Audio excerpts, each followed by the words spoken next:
Do you feel tired? Then where can you find the real rest?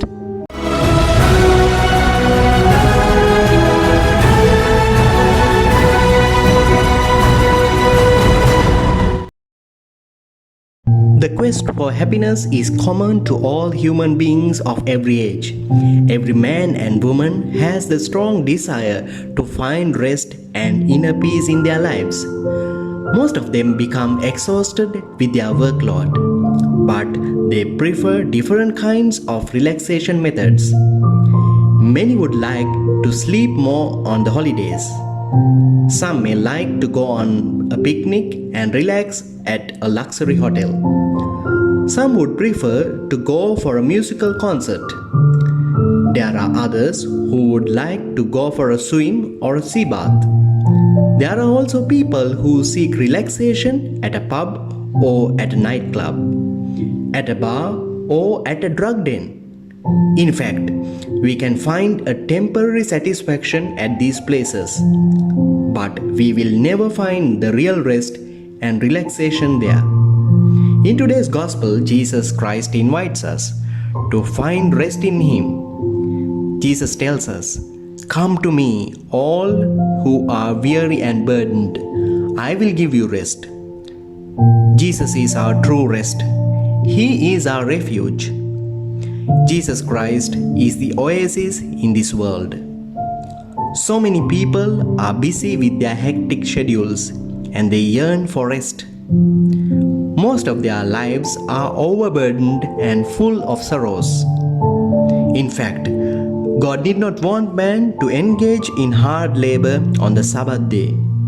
God needed man to rest, and He made the Sabbath day holy. But in our world today, people are least concerned about their rest. Almost everyone is weary and exhausted. Many do not get enough rest after work.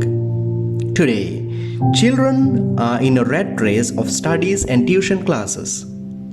Youth are running after academic and professional courses. Adults are working day and night to earn more and more money.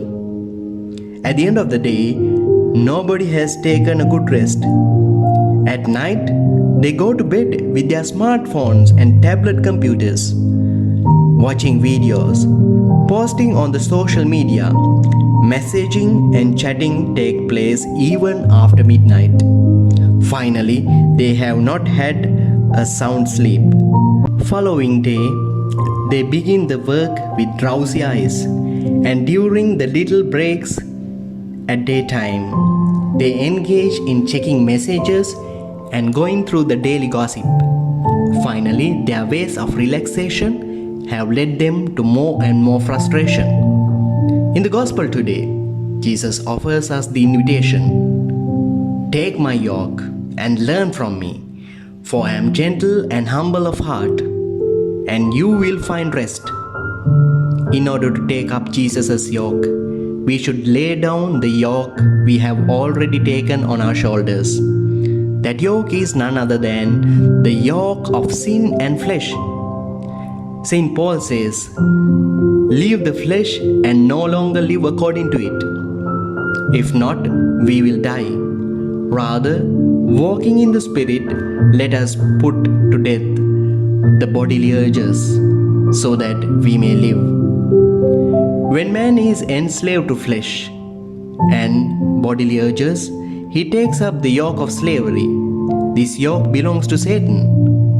The yoke of flesh makes us weary and heavily burdened. When one's existence is in the flesh, he has no control of his own life. He obeys the bodily urges, which leads him to more and more sin. The works of flesh are sexual immorality, sins of impurity, enmity, jealousy, rivalry, greediness, and so on.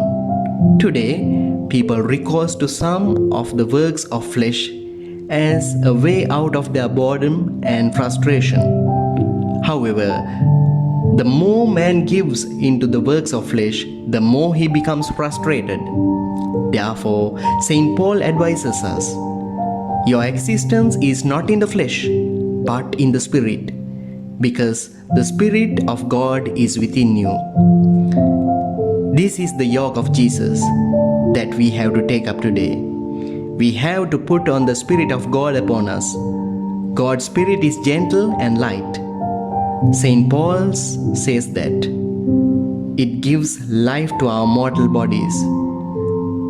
Through the second reading, it is clear that the urges of the body are burdensome. Therefore, let us replace the heavy loads that we carry with the gentle yoke of Jesus Christ. At the end of the day, each and every person is fighting their own struggles. That can be a struggle with financial burdens, with debts and low income. Maybe the struggles in family life, quarrels and disharmony in the family, struggles of addiction and personal issues. However, at the end of the day, if you are with a heavy heart, never find your rest with a glass of liquor or in gambling. At the end of the day, go into the family prayer and say a little personal prayer before you go to bed. Leave that unbearable burden on the safe hands of Jesus Christ. At the end of the week, you may be feeling weary with a broken heart, but never find relief in unholy relationships and at sinful places. Come to the church on Sunday and offer your burden to the Eucharistic Lord at the Holy Mass, because the Lord said that all who are weary and burdened, come to me, I will give you rest.